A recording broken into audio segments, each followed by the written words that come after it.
Waitress sent, "Why doesn't anyone love me?" To the wrong number, the Sheik replied with something that changed her life. Comment saying what you thought of this story with a rating from 0 to 10 and mention what city you're watching from. I really want to know if you liked my story and get to know you better, so subscribe to my channel to support my work.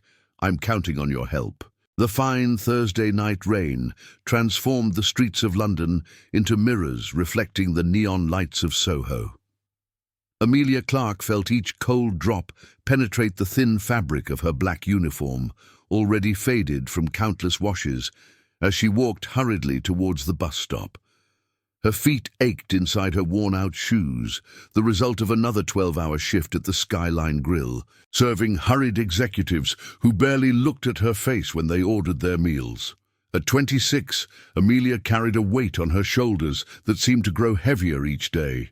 Her waitress salary barely covered the bills for the flat in Croydon, and the expensive medicine her mother, Rose, needed to manage the diabetes that worsened month after month. The dreams of getting a teaching degree had been shelved so long ago that she sometimes wondered if they had ever really existed or were just the fantasies of a naive teenager. The coarse voice of the customer at table 6 still echoed in her mind like a slap. "You really don't understand anything, do you?" He had questioned her intelligence in front of other patrons when she suggested a different starter from the menu, treating her as if she were a decorative object incapable of thought.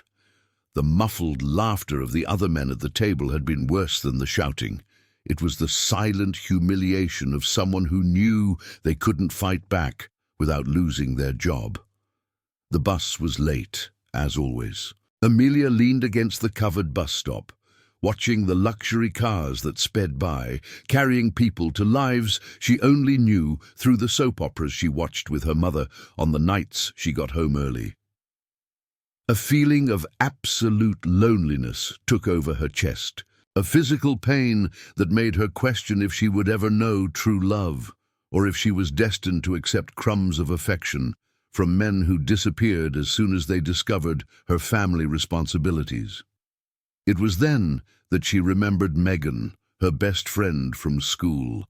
5 years had passed since the foolish argument that separated them, but at that moment, Amelia felt a desperate need to talk to someone who truly knew her, someone who knew her dreams before life buried them under layers of exhaustion and disillusionment. With trembling hands, she took out her cracked-screen phone and looked for Megan's contact. Her tears mixed with the rain running down her face as she typed a message that summed up all her pain. "Why does nobody love me?" She didn't realize that in her haste and emotional state she had selected a completely unknown number, mistakenly saved in her contacts months ago. With a heavy heart, she pressed send and rested her head against the cold glass of the bus stop. On the other side of the city, in a luxurious penthouse in the most exclusive building in Mayfair, Khalil al-Rashid was shutting down his laptop after another tense video conference with investors from the Middle East. At 32, he commanded a financial empire that stretched from Kuwait to the UK, but at that moment, he felt the familiar weight of family crushing his shoulders like iron armor. "You are a disappointment to our lineage." His father's words still burned in his mind. The patriarch of the al-Rashid family never forgave the fact that Khalil had chosen to expand the business in the West, far from the traditions that had governed their lives for generations.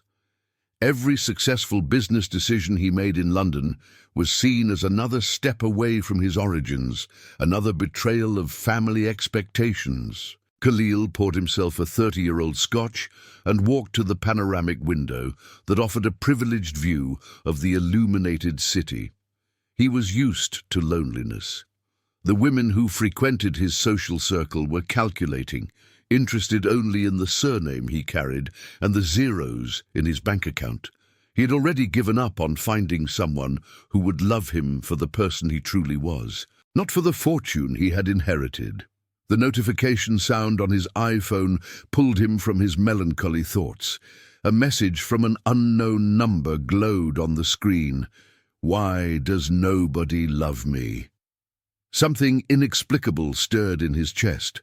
The raw vulnerability of those words touched a part of his soul that he had kept protected for years. Without a second thought, he typed a reply. "Perhaps because you haven't yet found someone who deserves your love."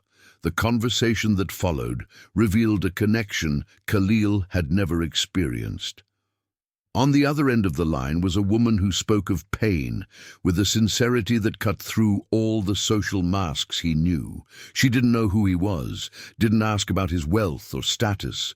She spoke only of dreams, fears, and the feeling of being lost in a world that seemed to be made for other people. "You seem like someone special," Khalil typed, surprised by his own honesty. "Can I see you?" Amelia hesitated. She was wet, tired, in a crumpled uniform and without makeup. But something in the way this stranger replied to her messages, the genuine kindness in his words, awakened a courage she didn't know she possessed. She took a simple selfie right there at the bus stop, with the rain making small droplets shine in her dark hair. To Khalil, accustomed to the artificial and calculated beauty of the socialites who surrounded him, Amelia's natural face, with her honest brown eyes and a shy smile that shone through the screen, was like a punch to the gut. "Where are you?" he asked, already grabbing the keys to his Mercedes. 30 minutes later, Amelia saw a silver convertible pull up in front of the Skyline Grill. The man who got out of the car looked like he had stepped out of the pages of a magazine. Tall, with striking features that betrayed his Arab origins, wearing a suit that cost more than she earned in 6 months. But it was his eyes that mesmerized her, eyes that truly saw her, that looked beyond the simple uniform and worn-out shoes. "Amelia?" he asked, extending a hand with a confidence that disarmed all her defenses. "I'm Khalil. How about we have dinner?" Amelia had never set foot in a place like the Ritz. The sophisticated atmosphere, with its golden lights and waiters who moved like dancers in a silent choreography, made her feel completely out of place. But Khalil didn't seem to notice her discomfort, or perhaps he did, and made a point of ignoring it, treating her as if she naturally belonged to that world of crystal and expensive china. "I've never had caviar," she confessed, looking at the small, dark spheres shining on the plate like black pearls. Shame reddened her cheeks, but Khalil smiled in a way that turned her insecurity into curiosity. "Then this will be a night of firsts," he said, serving a small portion on a cracker. "Try it, and tell me what you feel." The salty, complex flavor exploded in her mouth, and Amelia closed her eyes involuntarily, letting out a small moan of pleasure that made Khalil tighten his fingers around his champagne glass. There was something in the way she experienced every moment, every taste, that fascinated him completely. She didn't feign sophistication or try to impress him. She was authentic in every reaction, and that was more seductive than all the tricks he had known. "It's incredible," she murmured, opening her eyes to find Khalil's intense gaze fixed on her. How can something so complex exist in something so small? "Sometimes the most precious things come in simple packages," he replied, and they both knew they were no longer talking about food. During dinner, Khalil found himself completely mesmerized by Amelia.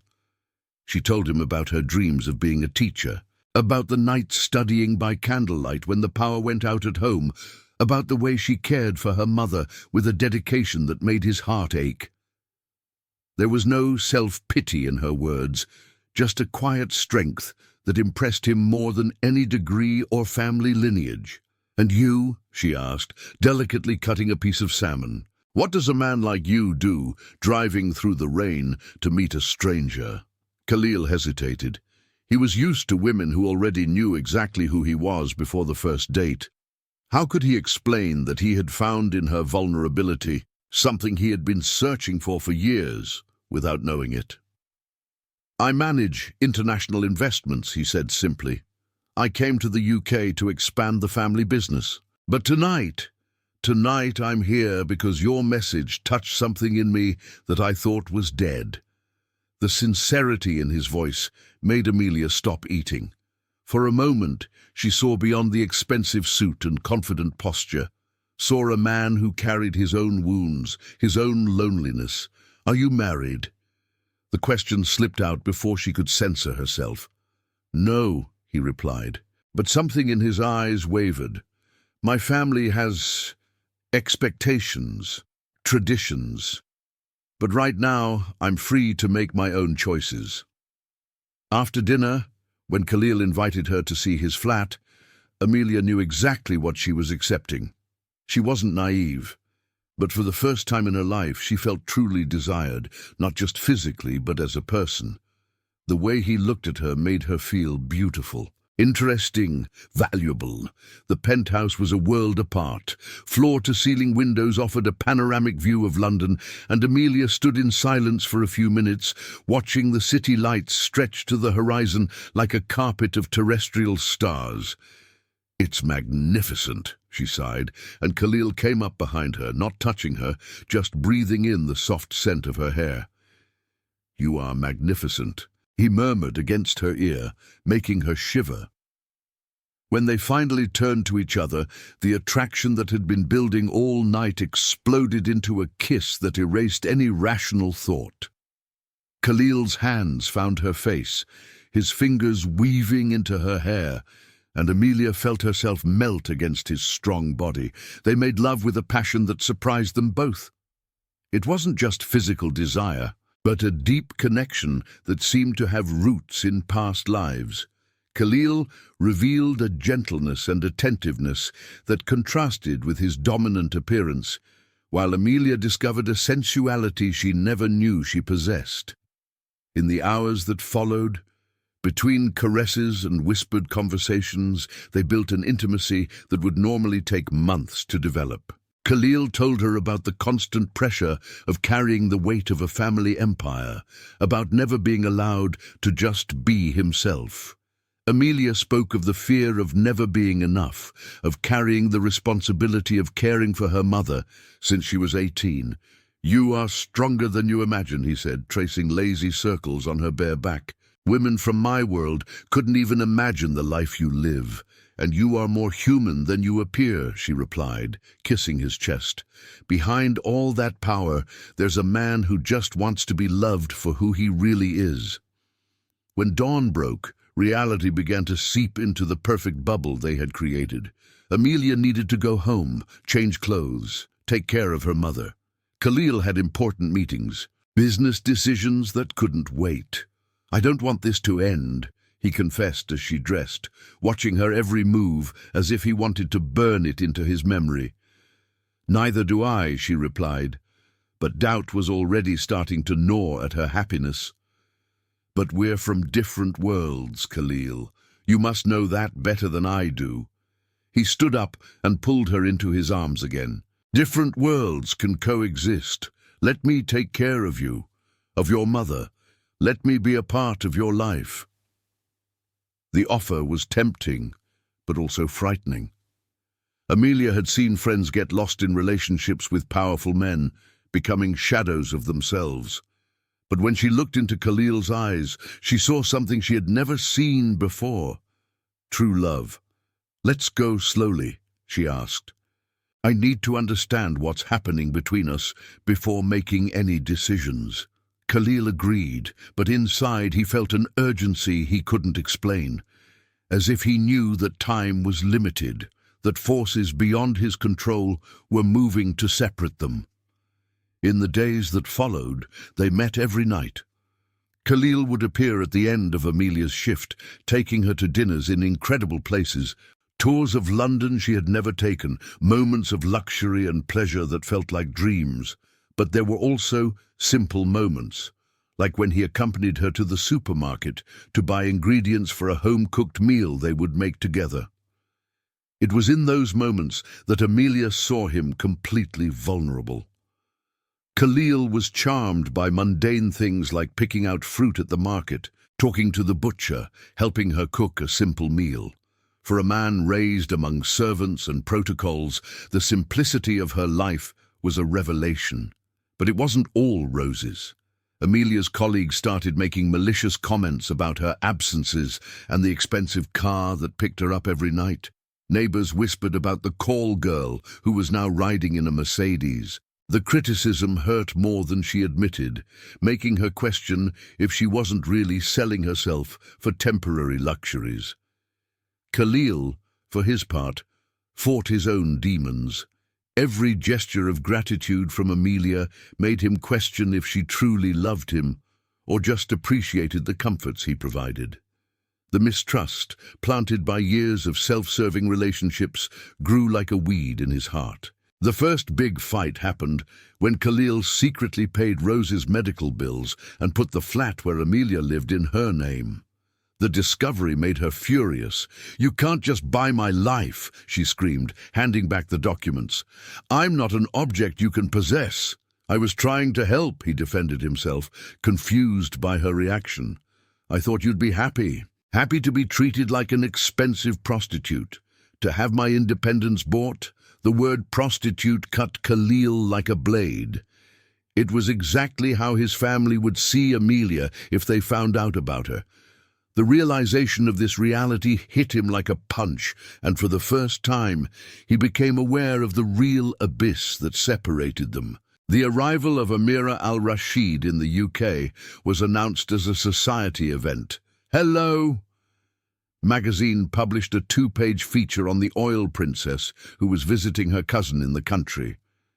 Amelia discovered her existence in the worst possible way, flipping through a magazine left on a customer's table at the restaurant where she saw a photo of a stunning woman next to Khalil.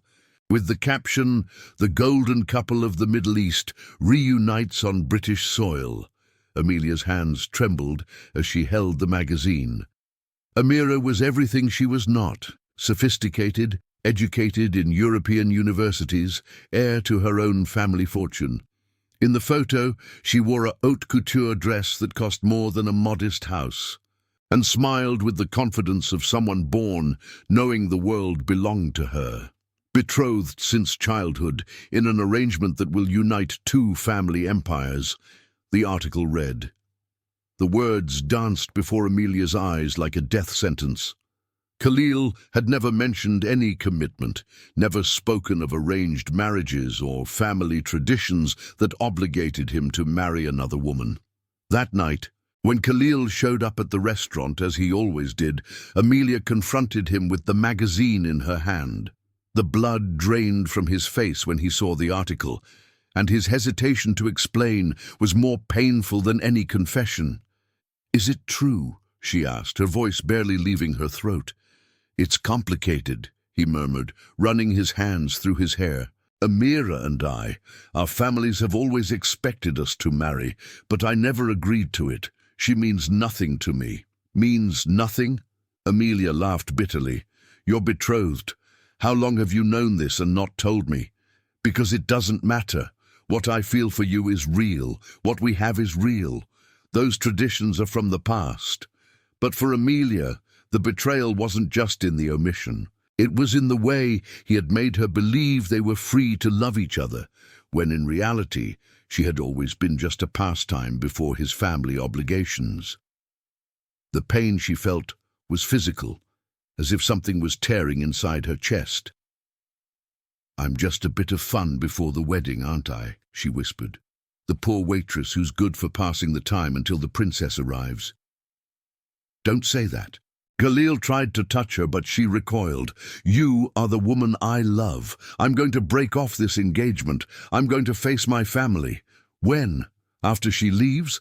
After you've fulfilled your social obligations to her?"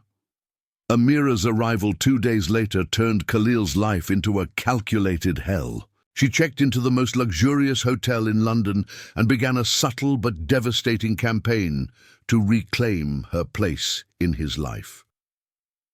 Amira had known Khalil since childhood. She knew exactly how to manipulate him using family guilt and social expectations. Your father is very ill. She lied during a dinner at the hotel, watching his reaction. The doctors said the stress of your business in the UK is affecting his heart. He needs you at home, Khalil. He needs to know that the family will remain united. Khalil knew it was manipulation, but the seed of doubt was planted, and Amira didn't stop there. Using contacts in London's high society, she discovered everything about Amelia: where she lived, where she worked, who her friends were. The investigation revealed details of Amelia's simple life that Amira used as weapons. "Do you really think a waitress can understand the pressures of our world?" she asked, with false concern during a coffee on the hotel's rooftop. "She might be pretty, but what future can you have? Will you introduce her to the sheikhs of Kuwait? Will you take her to diplomatic dinners in Doha?" Meanwhile, Amelia was fighting her own war. Colleagues whispered about the rich sheik who picked her up every night, speculating on how much she was earning to entertain the foreigner. The situation worsened when photos of her getting into Khalil's car began to circulate on local social media, accompanied by cruel comments about gold diggers who sell themselves to rich Arabs. The humiliation reached its peak when a customer at the restaurant recognized her from the photos and made a point of commenting loud enough for everyone to hear, "That's the one prostituting herself for that rich Arab." What a disgrace to decent British women. Amelia ran out of the restaurant, getting fired the same day for the embarrassment caused to the establishment. Jobless, without dignity, and in love with a man who belonged to another world, she took refuge at home, caring for her mother and avoiding Khalil's insistent calls. It was at this moment of vulnerability that Amira appeared at her door. Elegant even in the simple environment of the suburbs, she made an offer that left Amelia breathless. £50,000, Amira said, placing an envelope on the small kitchen table. "For you to disappear from his life, to let him fulfill his destiny without distractions. You think I'm with him for money?" Amelia asked, insulted. "It doesn't matter why you're with him. What matters is that you have no future. Khalil might play at romance for a few months, but eventually he will return home, marry me, and assume his family duties. The only question is, do you want to walk away from this story with some compensation, or would you rather be abandoned with nothing?" The calculated cruelty of Amira's words hit Amelia like slaps, because deep down she knew there was truth there. Khalil might genuinely love her, but the weight of family traditions and social expectations was greater than any individual feeling. "He would never abandon me," Amelia whispered, trying to convince herself. "No? Then why hasn't he broken off the engagement yet? Why hasn't he sent me away? Why does he keep taking my father's calls?" Amira smiled coldly. "Khalil may love you, darling, but he will choose me. He will always choose me, because I represent everything he is, and you are just a temporary fantasy."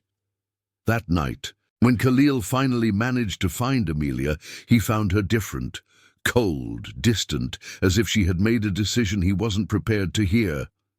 "I need some time," she said without looking him in the eye. "I need to think about all this. Amelia, please, don't let Amira destroy what we have." "I will sort this out, I promise." "How?" "By breaking with your family, losing your inheritance, destroying the empire your ancestors built." She finally looked at him, and Khalil saw a deep sadness in her eyes. "We both know this isn't sustainable. I will build my own fortune. I don't need the family inheritance. And you'll be happy knowing your father died disappointed in you, that your family considers you a traitor, that you wasted centuries of tradition for a British waitress." The words came out like venom, but Amelia knew she had to hurt him to get away. If she stayed by his side, she would eventually be the one destroyed when he was forced to choose between his family and his love. The separation was devastating for both. Khalil threw himself into work and social engagements with Amira, trying to forget Amelia's sad eyes and the way she moaned his name during the nights they spent together. Amira, sensing her victory, intensified the pressure, organizing dinners with influential business people and talking about the wedding date as if it were inevitable. Amelia, for her part, discovered she was pregnant exactly 1 week after breaking up with Khalil. The positive test in her trembling hand confirmed her greatest fears and her greatest joy at the same time. She carried within her the physical proof of the love they had shared, but also the complication that would make any future reconciliation impossible. She hid the pregnancy from everyone, especially her mother, who was already worried enough about her visible depression. Amelia started working as a cleaner in offices during the night, hiding the morning sickness and extreme fatigue. The money was barely enough for the basics, and she knew she wouldn't be able to hide her condition for much longer.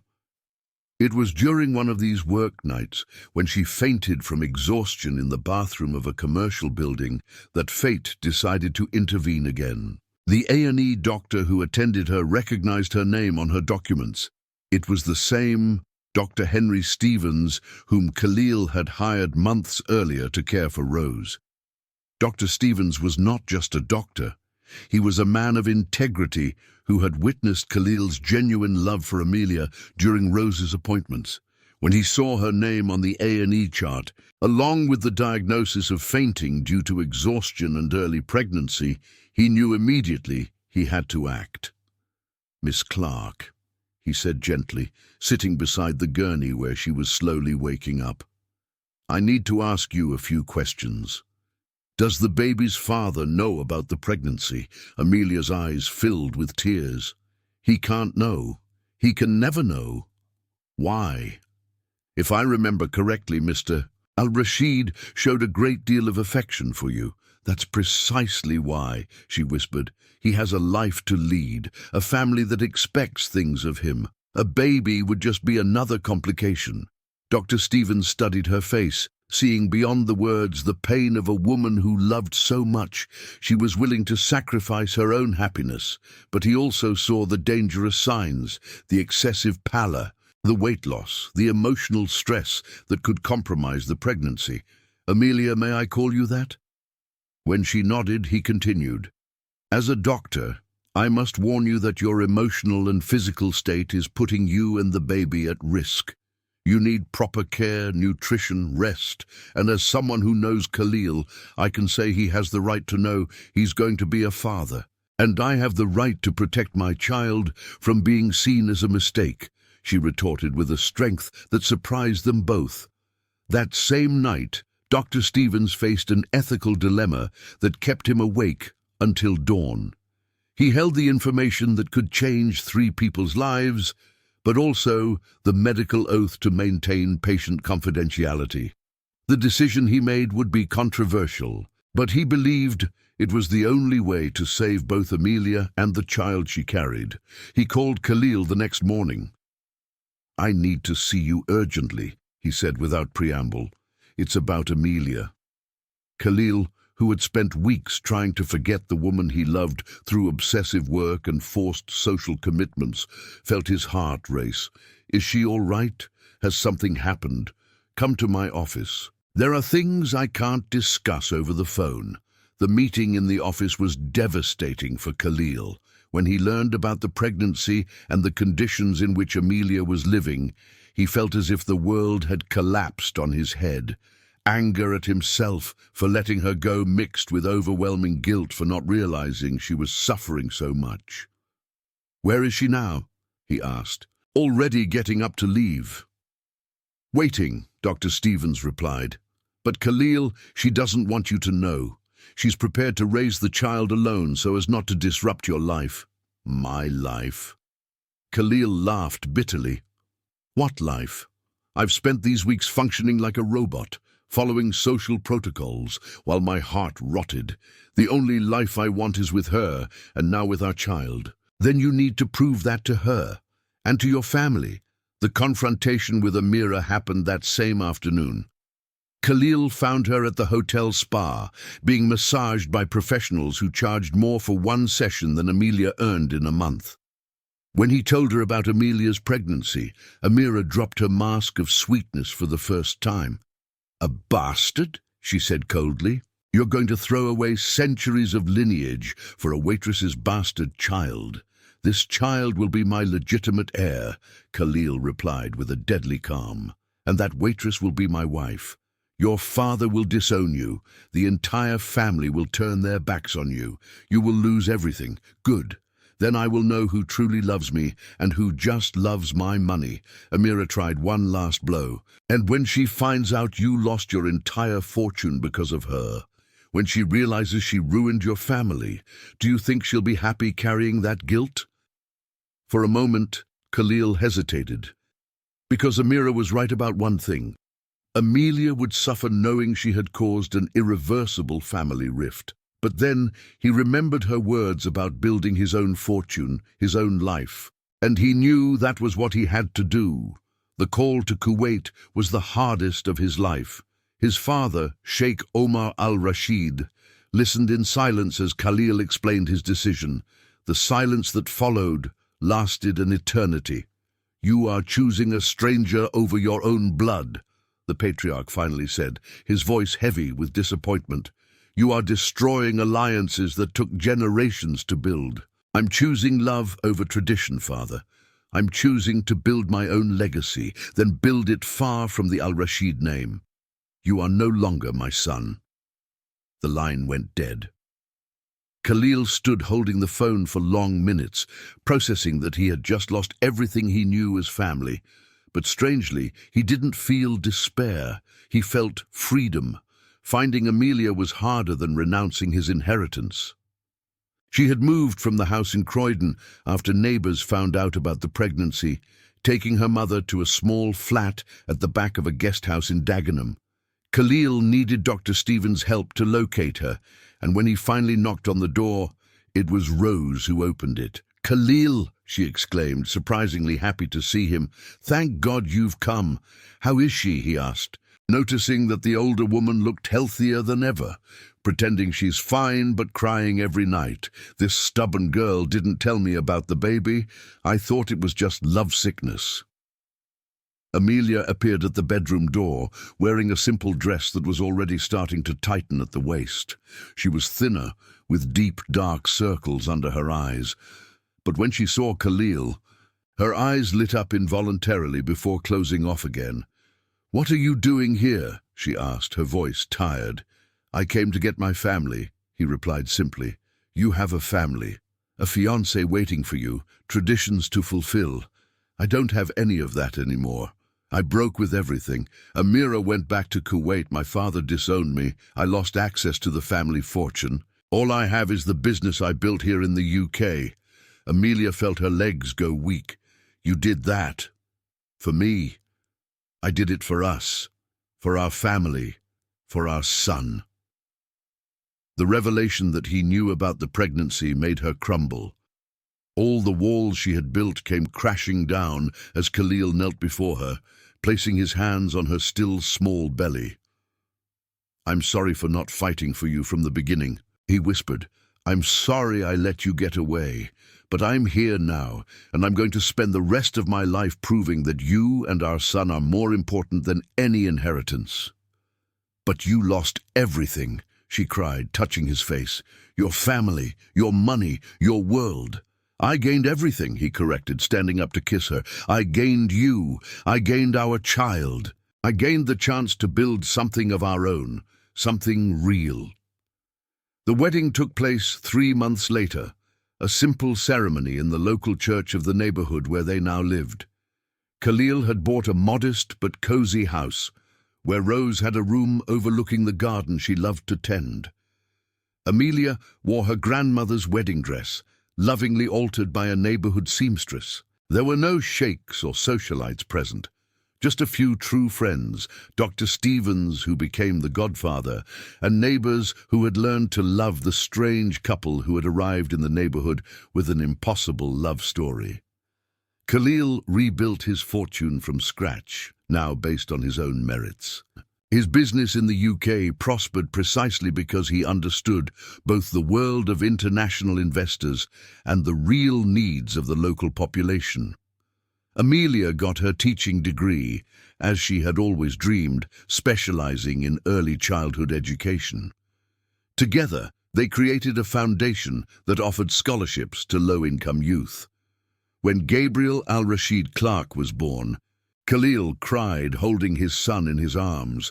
The boy had his mother's dark eyes and his father's striking features. Dr. Stevens, present at the birth, smiled, seeing the family he had helped bring together. "He's going to be a handful," Amelia said, tired but radiant. "Look at that stubborn face." "He gets it from his father," Rose commented, making everyone laugh. Years later, when Sheikh Omar al-Rashid, old and regretful, tried to reconcile with his son, Khalil received him with cordiality but without bitterness. Gabriel was already a 5-year-old boy, speaking English and Arabic with equal fluency, running through the garden of the house that had become the center of a new family. "He looks like you at that age," the patriarch observed, moved to meet his grandson. "But he will grow up free to choose his own path," Khalil replied, watching Amelia play with their son in the garden. "Just like I chose mine." The story that began with a message sent to the wrong number turned into a lesson on how true love knows no social boundaries, does not bend to oppressive traditions, and always finds a way to win when two people are willing to fight for it together. Amelia never again questioned if she was loved. She saw it every day in Khalil's eyes, in the way he treated her like a queen in their simple home, in the dedication with which they built a life together based on their own values. And Khalil discovered that the greatest wealth was not in inherited bank accounts, but in Sunday mornings waking up next to the woman he loved, in the laughter of his son running through the house, in the certainty that he had chosen correctly when he chose love over all other things.